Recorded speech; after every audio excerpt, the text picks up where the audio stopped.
होइन हौ दाइ, केही पनि बोल्नु हुँदैन। तपाईँ चाहिँ के गर्नुपर्ने? अनि के भन्छ यो? म त सुत्नुको लागि यी हल्का चिरिप्प पार्दैछ, अब खाएर सुत्दै पो त। के को सुत्छ हौ? तल चाहिँ हिँड्नु न छिटो।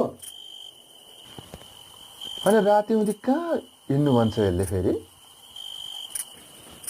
हौ केटी फकाउन लाएर दाजु त्यसो चाहिँ नगरौँ है, बदनाम हुन्छ नि, भोलि नधाम हुन्छ। यहाँ फकाउनु लाउने बेलामा लाउने, अनि अहिले त्यसरी उल्टो पल्टो कुरा गरेर हुन्छ।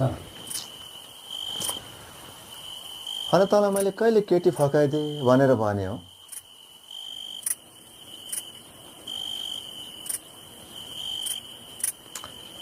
अनि गोगुनेले अनि तपाईँको बिहेमा लोकन्दै बस्ने भन्दै थियो त।